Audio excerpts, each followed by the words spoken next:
Hello दोस्तों, स्वागत है आपका अपना YouTube channel one step to success in special education में। आज हम जो सेट शुरू करेंगे 150 क्वेश्चन का है और इसमें जो है different of methodology in perspective special education के बारे में इसमें जो हम क्वेश्चन को अटेंड करेंगे और उन्हीं के बारे में पढ़ेंगे। तो इसी के साथ दोस्तों शुरू करते हैं अपना आज का पहला question. Which of the following is not a cause of emotional और behaviour disorder. Which of the following is not a cause of emotional और बिहेवियर डिसऑर्डर। निम्नलिखित में कौन सा भावात्मक या व्यवहार विकार का कारण नहीं है। रेडिएशन विकिरण, रेडिएशन जो है हमारे व्यवहार और इमोशनल को जो है इफेक्ट नहीं करता है। विच of the following is not assisted listening device. Listening device audio हमारे सुनने में काम आती है, टेस्ट टेलीफोन भी सुनने में काम आता है, रियल टाइम ट्रांसलेटर भी हमारे सुनने में काम आता है। डिजिटल अलार्म क्लॉक, जो अलार्म क्लॉक है ये तो सिर्फ बेल ही बजाती है ना, ठीक है। तो हमारा डिजिटल अलार्म क्लॉक जो है वो लिसनिंग डिवाइस नहीं है। What should a teacher do when a student is having seizure. दौरे में एक अध्यापक किस प्रकार से एक छात्र को बचा सकता है, मतलब सुरक्षा दे सकता है। Protect the student head from injury, सिर में चोट लगने से बचाना। उसका सबसे बड़ा कारण ये है कि अगर किसी को दौरे आ रहे हैं और वो उसके आसपास कोई सामान पड़ा है, ईंट है, कांच का है, कुछ भी है, अगर सिर उसका हिलते हुए उसमें जा लगा तो इन्फेक्शन हो सकता है। इन्फेक्शन से पस भी बन सकती है या कोई गंभीर चोट भी हो सकती है, ठीक है ना, सीवियर इंजरी भी हो सकती है। इसलिए सिर को बचाना सबसे पहला प्रायोरिटी बनती है हमारी। निम्नलिखित में कौन सा स्वयं प्रबंधन के प्रकार नहीं है। सेल्फ मैनेजमेंट का प्रकार है। सेल्फ मैनेजमेंट के प्रकार देखो, self monitoring, self evaluation, self reinforcement. इसका आंसर इसने अपने आप ही दे दिया, सबके आगे सेल्फ लगाया, तो मतलब ये सेल्फ मैनेजमेंट के अपने सारे प्रकार हैं। विच of the following is not a physical impairment. Physical impairment देखो, सेरेब्रल पाल्सी फिजिकल इम्पेयरमेंट को प्रभावित करता है। मस्कुलर डिस्ट्रोफी फिजिकल इम्पेयरमेंट को प्रभावित करता है। जुवेनिल आर्थराइटिस हमारे उसको फिजिकल इम्पेयरमेंट को इफेक्ट करता है। जो साइटिस्ट फिब्रोसिस है ये नहीं करता। ये का मतलब होता है किसी, मतलब कि जैसे किसी एक ही चीज़ से डर लगना, ठीक है ना। बचते तो तुंजा, मतलब जैसे कि किसी ने देख लिया,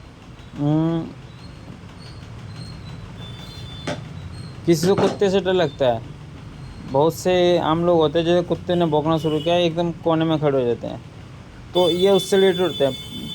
फोबिया एक तरीके से मान लेते हैं इसको, ठीक है। Which is are the major cause of hearing loss. Major cause of hearing loss क्या है। ये जो सारे कारण हैं, मेनिंगिटिस, नोज, ओटिटिस मीडिया, ये सभी जो हैं हमारे हियरिंग लॉस के प्रमुख कारण हैं। क्योंकि मध्यकरण शोध है, सुना नहीं जाएगा, बहुत ज़्यादा शोर हो रहा है तब भी हमसे सुना नहीं जाएगा, ठीक है ना। तो ये सभी हमारे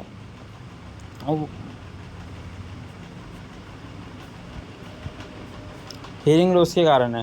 क्वेश्चन नंबर 7 पर चलते हैं। कुत्ते के भय के अधिकरण को सबसे अच्छी तरह से समझाया जा सकता है। व्यवहार प्रतिरूप, बिहेवियर मॉडल। अभी मैंने एग्जांपल देता कुत्ते का, उसी के रिलेटेड क्वेश्चन देखो आई गए नीचे एकदम तुरंत। Question number 8, which of the following is not an example of internalising behaviour. निम्नलिखित में से कौन सा आंतरिक व्यवहार का उदाहरण नहीं है। इंटरनल बिहेवियर का उदाहरण इसमें से कौन सा नहीं है। हाइपर एक्टिविटी, हाइपर एक्टिविटी जो है हमारा इंटरनल बिहेवियर का उदाहरण नहीं है, क्योंकि एनोरेक्सिया जो होता है वो भी हमारे इंटरनल से संबंधित है। डिप्रेशन, डिप्रेशन आपको पता ही है हमारे मानसिक रूप से संबंधित होता है। एनेक्सिया, एनेक्सिया क्या होता है, किसी चीज़ के बारे में एक ही बार में सोचना, यार ये ऐसे क्यों हो गया, ये क्यों हो गया, ऐसा नहीं होना चाहिए था। जैसे लड़की की बात मान लेते हैं, मेरा बेवकूफ़ हो गया, मैं छोड़ के चली गई, क्यों चली गई, मैं तो सबको अच्छा किया था, मैंने तो कोई कमी नहीं छोड़ी थी, ये चीज़। और जो हाइपर एक्टिविटी है, हाइपर एक्टिविटी जो होता है हमारा ऑटिज़म में आता है। और हाइपर एक्टिविटी में जैसे आपने देखा ऑटिज्म का बच्चा है या सीपी का बच्चा है या एमआर का बच्चा है तो चीज़ों को तोड़ने लगते हैं, फोड़ने लगते हैं। एक्सटर्नल है मतलब जैसे इंडोर और आउटडोर गेम होते हैं, इसी तरह सब इंटरनल है, और जो हाइपर एक्टिविटी हमारी आउटडोर है, एक्सटर्नल है। क्वेश्चन नंबर 9 पे आएंगे। Which of the following is a technique that can be use with younger children who are less able to communicate and express their feeling verbally. निम्नलिखित में से कौन सी प्रविधि है जिसका उपयोग छोटे बच्चों के साथ किया जा सकता है जो मौखिक रूप से संवाद करने और अपनी भावनाओं को व्यक्त करने में सक्षम करता है? Play therapy. प्ले थेरेपी से हम क्या कर सकते हैं? बच्चों को समझ सकते हैं, उनकी भावनाओं को समझ सकते हैं, उनके साथ खेल सकते हैं। ठीक है। क्वेश्चन नंबर अब 10 पे आएंगे। Which of the following would a person centre therapist use?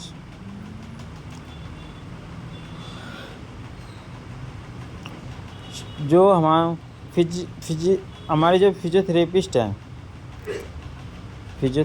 हैं वो ज़्यादातर किसका प्रयोग करते हैं? इसमें जो करते हैं ये फिजियोथेरेपिस्ट होते हैं, होम्योपैथी का प्रयोग करते हैं, मतलब समानुभूति का प्रयोग किया जाता है। क्वेश्चन नंबर 11 पे चलते। Let me win but if I can not win let me be brave in the attempt in which game this oath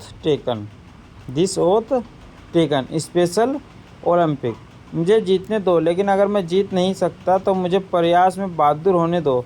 यह शपथ किस लेख में ली गई है? विशेष ओलंपिक में, जो हमारे पैरा ओलंपिक होते हैं। Lose of direct sound for each doubling of distance. प्रत्येक दुगनी दूरी के लिए सीधी ध्वनि का खोना। 6 dB से हम अपनी ध्वनि खो सकते हैं। Which when the national policy for person with disabilities launch? ये आंसर बिल्कुल सीधा है, 10 फरवरी 2006। Question number 14।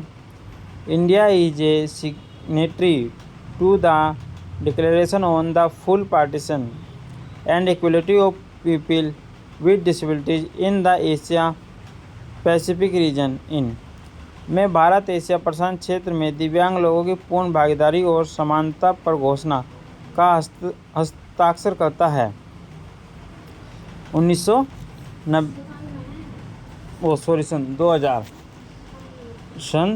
2000 when the Biwako millennium framework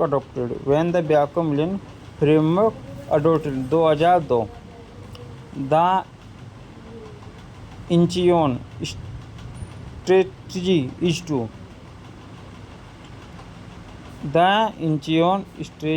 to make the right real.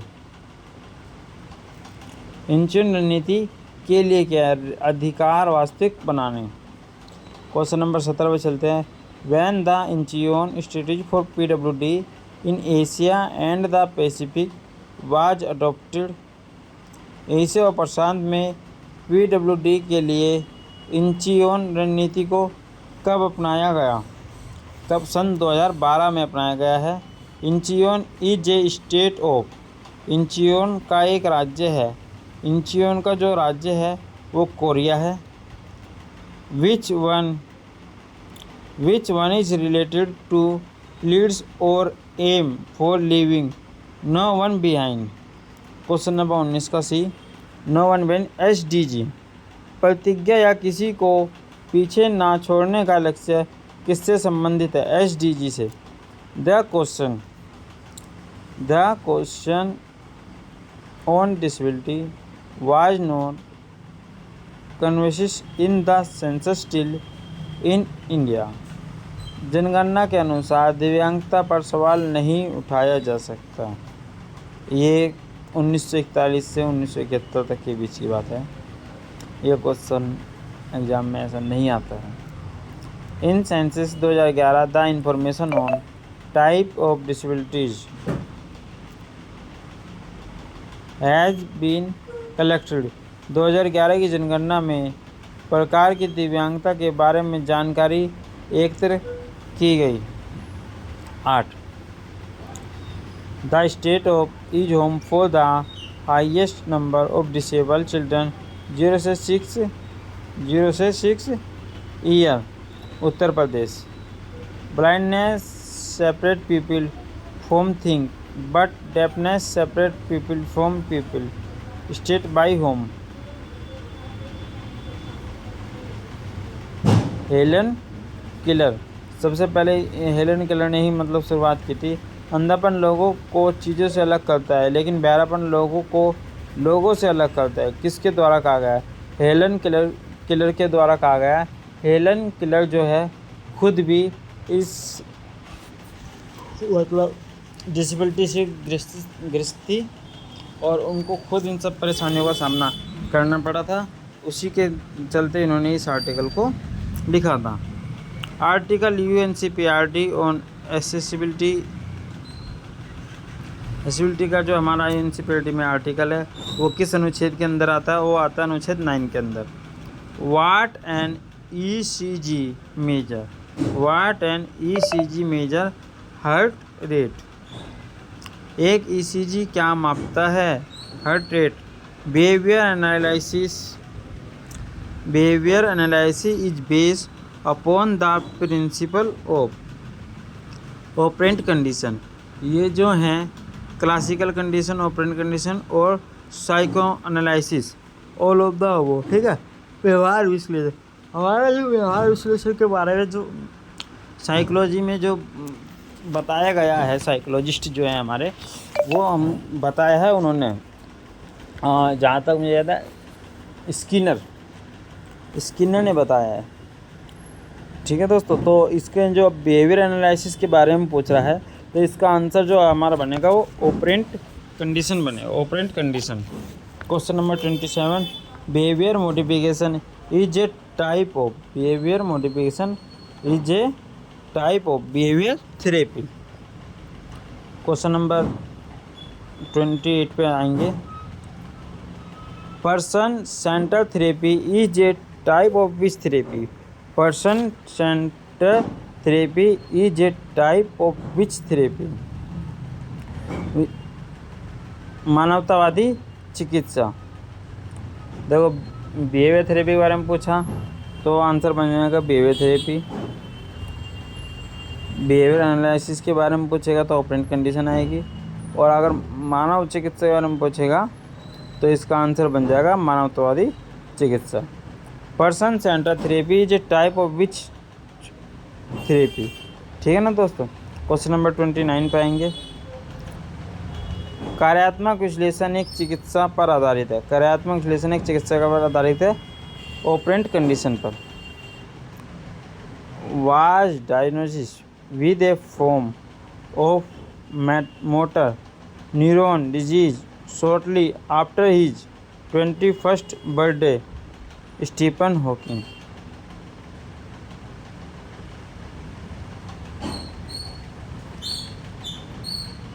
Brief history of time is a best seller book authorized by him. Stephen हैनिगेस में नाम. समय का संपित इतिहास किसके द्वारा लिखी गई सर्वश्रेष्ठ विक्रेता है. नो बताओ. मैं वही कह रहा कि इसमें नाम नहीं है. विलियम ये सब तो साइकोलॉजिस्ट है. स्टीफन हॉकिंग्स ने ये बुक लिखी है और सबसे ज़्यादा मतलब ब्रीफ हिस्ट्री ऑफ टाइम सबसे ज़्यादा बुक बिकने वाली दुनिया की सबसे पहली बुक बनी थी ये. और लगभग टाइम्स ऑफ ब्रिटेन कंटिन्यू 313 दिन तक ये बुक टॉप उसके फ्रंट पेज पे रही थी न्यूज़पेपर के.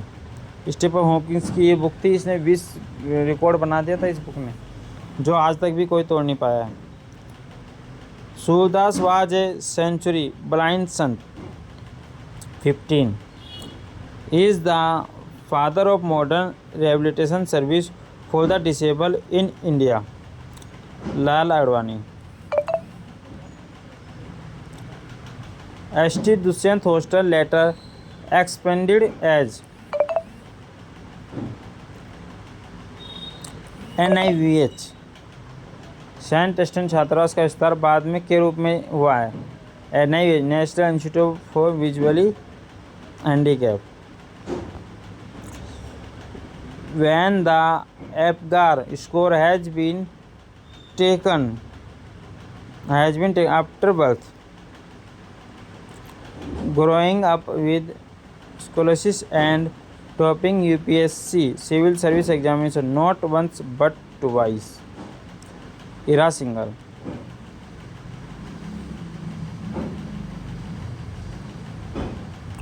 First school for the deaf was started in. First school for the deaf was started in 1883 Mumbai. Bharat सरकार को सुझाव देने के लिए PWD अधिनियम 1995 के लिए कौन सी समिति नियुक्त की गई थी? तो कौन सी समिति नियुक्त की गई थी दोस्तों? बहरुल इस्लाम समिति। ये क्वेश्चन मैं एक बार पहले ही पढ़ा चुका हूँ। First school for the blind was started in, Amritsar में हुआ था। अब अमृतसर तो इसमें 3 दे दिए। अब सन आपको पता नहीं होगी शायद, सन है 1887 में अमृतसर में हुआ था। Article guaranteed right of life for PWD जीवन के अधिकार का आश्वासन देता है। कौन सा आर्टिकल देता है दिव्यांग बच्चों को जीवन के अधिकार का आश्वासन? आर्टिकल 10।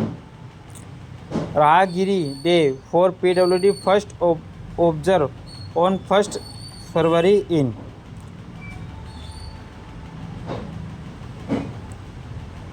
दो हजार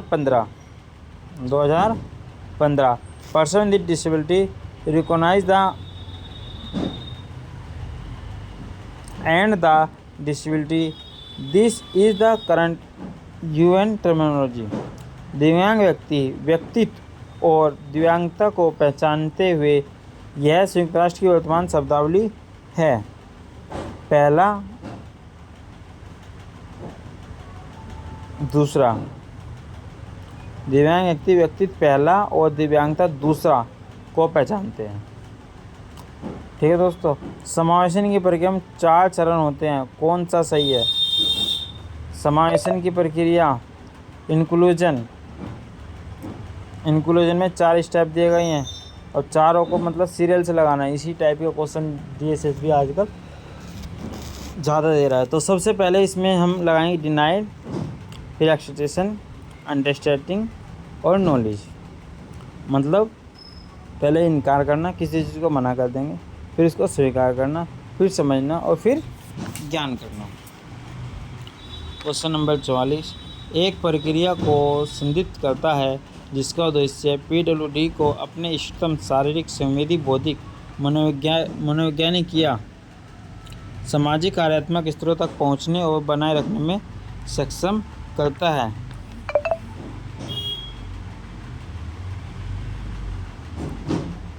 रिहेबिलिटेशन, पुनर्वास। Power is given to PWD under PWD act.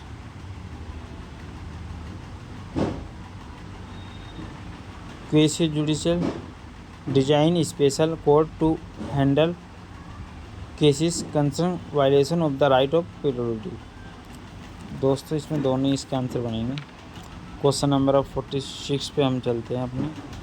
और 46 क्वेश्चन जो हमारा गया था, by home the health insurance through Niramaya legal guardianship and registration of NGO advocate.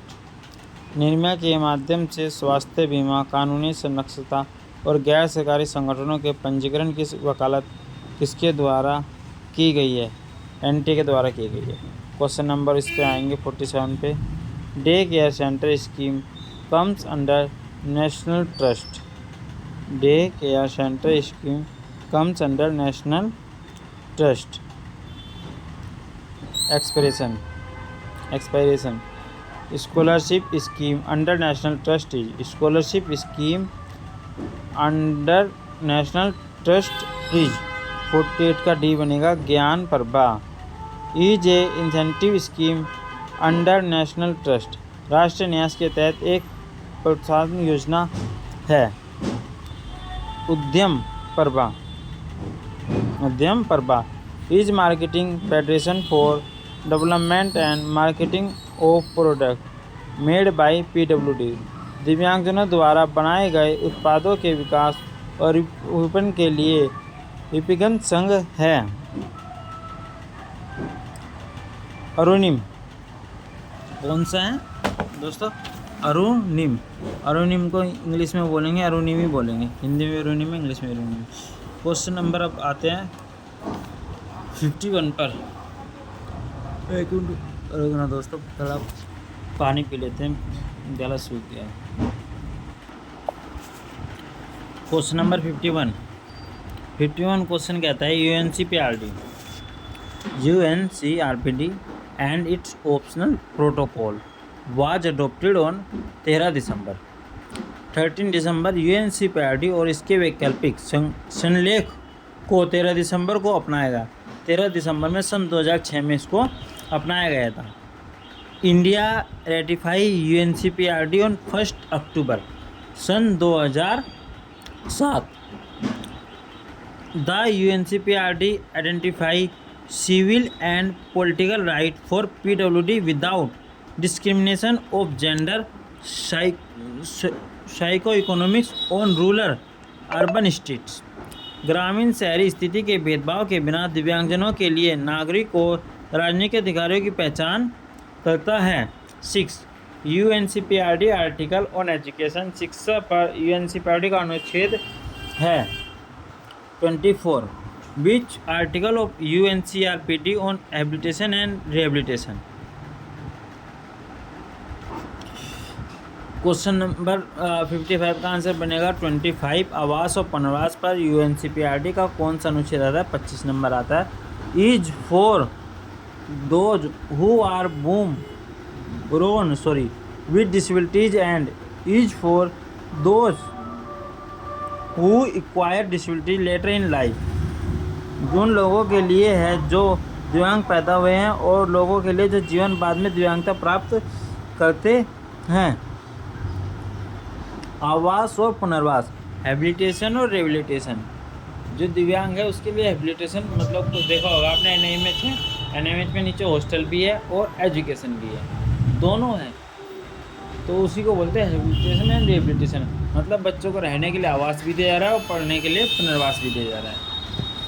ठीक है दोस्तों, अब क्वेश्चन नंबर इस पे चलते हैं 57 पे। Article 27 of UNCRPD on work and employment. काम और रोजगार का जो आधार है UNCRPD और 27 आर्टिकल है। UNCRPD is being implemented through and across the world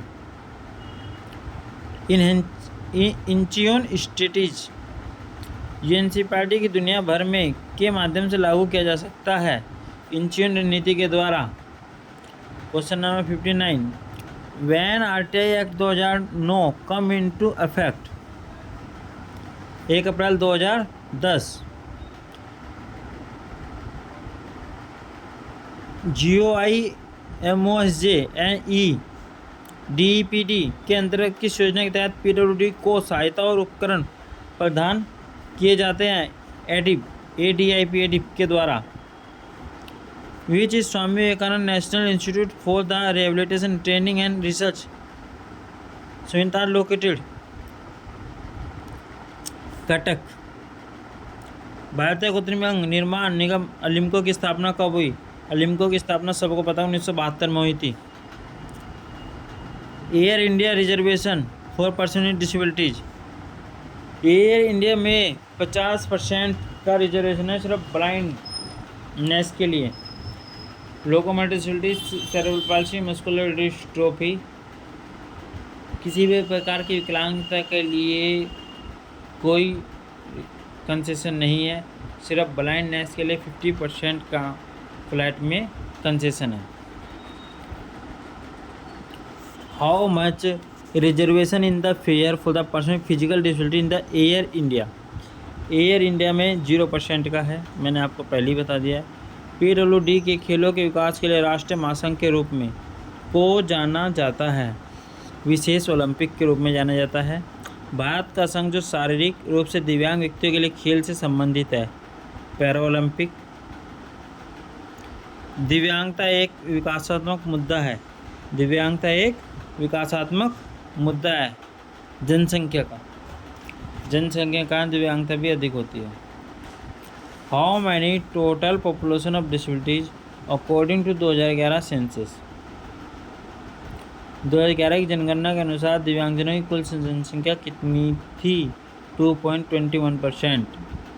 partial और total loss of memory call. Partial total loss memory call क्या बोलते हैं उसको? Amnesia. Otitis media effect ear middle. Any obstacle above can not be detected by the white cane. सफ़ेद छड़ी द्वारा से रूप में किसी भी अवरोध का पता नहीं लगाया जा सकता। ये सफ़ेद छड़ी के बारे में मैं आपको बताए थे जब प्रैक्टिस सेट चल रहे थे। उस टाइम मैंने आपको सफ़ेद छड़ी का कंप्लीट डिस्क्रिप्शन में मैंने एक चीज़ बताई थी। सफ़ेद छड़ी का आविष्कार कब हुआ, कैसे हुआ, क्यों यूज होता है, वाइट कैन क्यों बोलते हैं इसको। तो 600 मिमी तक जो है 600 मिमी तक ये है, हमें बता देती है।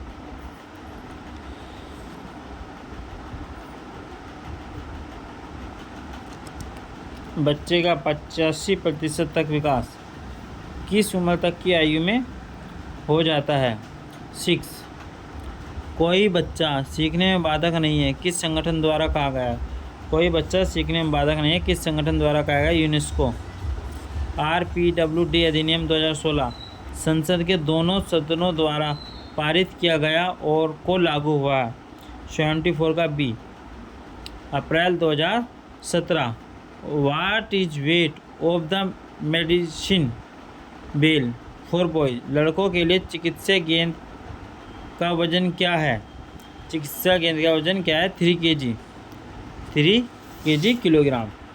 चिकित्सा गेंद मतलब जो फिजियोथेरेपी सेंटर हैं, आपने वहाँ पर एक बॉल देखी होगी, उसका जो मिनिमम वेट है 3 kg होता है,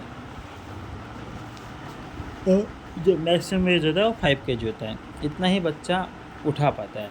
जो 5 kg का है वो वोकेशनल बच्चों के लिए होता है, और जो 3 kg का है वो प्राइमरी एक तरीके से समझाने के इसमें मैं बता रहा हूँ आपको, से चलता है। ठीक है। What is weight of the medicine ball for girl?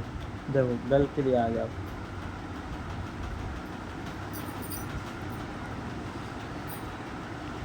Girl का होता है 1 kg और मैक्सिमम 3 kg।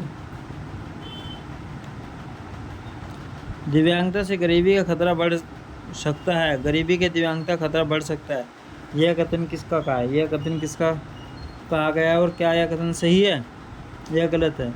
यह कथन सही है। दिव्यांगता से जो है गरीबी का खतरा बढ़ता है, क्योंकि कुछ दिव्यांग ऐसे हैं जिनको हाथ से परेशानी है तो अपना काम कर लेते हैं। कुछ दिव्यांग ऐसे हैं जिनको पैरों से परेशानी है, हाथों से अपना काम कर लेते हैं। लेकिन कुछ दिव्यांग ऐसे हैं उनको परेशानी तो है ही है, सिर्फ मिसयूज करते हैं,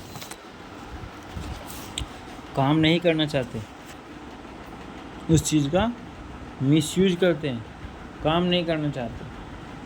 आप किसी भी धार्मिक स्थल पर चले जाइए, वहाँ पे सबसे ज़्यादा अपने दिव्यांग भाई ही मिलेंगे बैठे हुए। एक बार तो ऐसा हुआ था कि गवर्नमेंट ने बैन ही कर दिया था दिव्यांगों को धार्मिक स्थलों पे जाना। क्यों? ये लोग वहाँ पे जाते थे, दर्शन करने जाते थे और वहीं बैठ जाते थे। दर्शन के उससे गए और वहीं बैठ जाते थे, वहीं अपना खाने को मिल जाता है और वहीं अपना पैसे मिल जाते थे मांगने से, और अपना वहीं रहने लगे, वहीं खाने लगे, वहीं पीने लगे, वहीं सारे काम इनके होते थे। और आज भी यही है, धार्मिक स्थलों पे सबसे ज़्यादा अपने दिव्यांग भाई ही हैं। लेकिन मेरा टोन कसने का मतलब नहीं है, मेरा कहने का मतलब बस ये है कि आप किसी काम को करने में अगर सक्षम हो तो उस काम को कीजिए, एटलीस्ट एफर्ट तो लगाइए उस काम को करने के। अगर आप उस काम को करने का एफर्ट भी नहीं लगाएंगे तो फिर तो आप दिव्यांग तो हो ही, दिव्यांग से भी नीचे चले गए। एक सामान्य व्यक्ति भी आजकल सड़क पे भीख मांग रहा है, तो वो भी दिव्यांग ही है, काम कर सकता है लेकिन काम नहीं कर रहा, वो भी दिव्यांग ही है। क्वेश्चन नंबर 78 पे आते हैं। अगर ये इस टॉपिक को कोई मतलब अगर किसी को गलत भूल गया हो या माइंड अप मत करना, उसके लिए मैं सॉरी बोल देता हूँ पहले ही। लेकिन जो बात मेरे तरीके से ठीक है, मैंने सिर्फ वही रखी है अपनी। मांसपेशियों में रेशे होते हैं। हमारी जो मांसपेशियाँ हैं उनमें लाल कलर के रेशे होते हैं। 2 कलर की होती हैं, श्वेत रंग कणिकाएँ और जी लाल रक्त कणिकाएँ। इन विच कोकुलर इम्प्लांट इज नॉट अलाउड। ये हमारे किससे संबंधित होता है? कान से संबंधित होता है। डेवलपिंग होता है इसमें। Speed in motion is the motto of Paralympic. गति में आत्मकता किसका स्लोगन है पैरालंपिक का? इन विच विस्लेस और गन्स आर नॉट यूज। सीटी या बंदूक का प्रयोग किस में नहीं किया जा सकता? सीटी या बंदूक का प्रयोग किस में नहीं किया जा सकता? डेफलिम्पिक में। Which is not a disability. Which is not a disability ADHD। What is a disorder. What is a disorder किसी व्यक्ति के प्रदर्शन को बाधित करता है। डिसऑर्डर क्या है? मतलब मैं को पानी का गिलास उठाना है मुझे, और मैं पानी का गिलास नहीं उठा पा रहा हूँ, तो हमारा डिसऑर्डर हो गया, वो हमें उस काम को करने से रोक रहा है। Cognitive disability is not design with disturb of walking, चलना। Question number 85। बार बार की जाने वाली प्रक्रिया कहलाती है। बार बार की जाने वाली प्रक्रिया OCD कहलाती है। दिव्यांग व्यक्ति के अधिकार अधिनियम 2016 की धारा 32 उच्च शिक्षण संस्थानों में आरक्षण प्रदान करती है। जो हमारी सेक्शन 32 है, ये हमें बड़े बड़े कॉलेजों स्कूलों में पढ़ने की अनुमति प्रदान करता है। क्वेश्चन नंबर 87 पे आ जाते हैं। Paralympic games are organise after the completion of. Paralympic खेलों का आयोजन के समापन के बाद किया जाता है। ओलंपिक खेल के बाद पहला विशेष ओलंपिक कब आयोजित किया गया था? 1968 में। Where is the headquarter of Paralympic. Paralympic का हेडक्वार्टर जर्मनी में है। डेफलिम्पिक की शुरुआत कब हुई थी? 1924 में। डेफलिम्पिक का आदर्श वाक्य क्या है? प्रति लुडोस समानता, पर लुडोस equalities. Inclusion is needed for. Inclusion in needed for to increase motion skill. To increase motion skill. Name the teacher. Name the teacher who is specially train to work with CWSN। उच्च शिक्षक का नाम बताइए जिसे CWSN के साथ काम करने के लिए विशेष रूप से प्रशिक्षित किया गया है। तो स्पेशल एजुकेटर। स्पेशल एजुकेटर को ही एक स्पेशल बच्चे के लिए पढ़ाने के लिए, उसके पुनर्वास के लिए, रिहेबिलिटेशन के लिए, रिहेबिलिटेशन के लिए, वोकेशनल ट्रेनिंग के लिए, पैरा ओलंपिक के लिए और ATL के लिए, इन सब की एक्टिविटी के लिए स्पेशल एजुकेटर को ही रखा गया है। Question number 94। और जो हम प्रिपरेशन कर रहे हैं वो स्पेशल एजुकेटर की ही कर रहे हैं। When a child is unable to successful perform due to impairment to the organs of taste, smell, sight and hearing is term as sensory disabilities.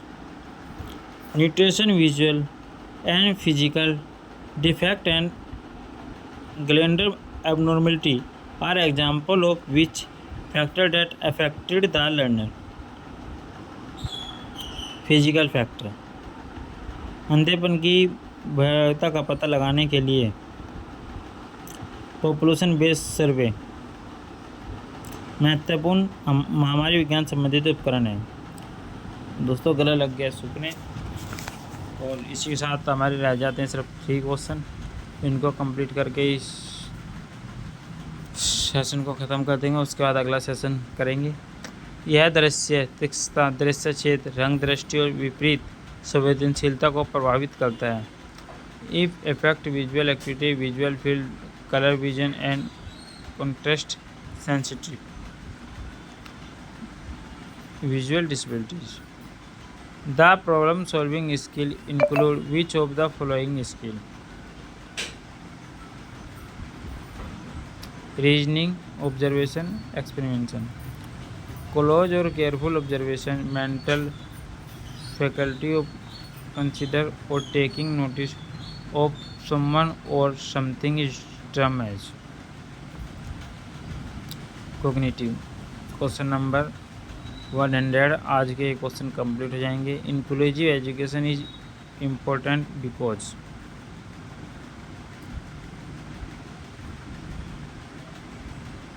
समावेशी शिक्षा महत्वपूर्ण है क्योंकि समावेशी शिक्षा महत्वपूर्ण है क्योंकि यह सामाजिक एकीकरण को मजबूत करती है, यह समझ को बढ़ावा देता है, पूर्वग्रह को कम करता है, इसलिए इंक्लूसिव एजुकेशन बहुत ही ज़रूरी है। तो दोस्तों इसी के साथ आज का हमारा ये सेट कंप्लीट हुआ है और अब हम इसके साथ अगला क्वेश्चन जो है शुरू करेंगे। वो क्वेश्चन भी 100 के रहेंगे, वो इसी से रिलेटेड रहेंगे, इसी टॉपिक में रहेंगे। तो दोस्तों thank you for watching this video. अगर आपको वीडियो अच्छी लगे तो प्लीज़ लाइक करना, सब्सक्राइब करना, शेयर करना।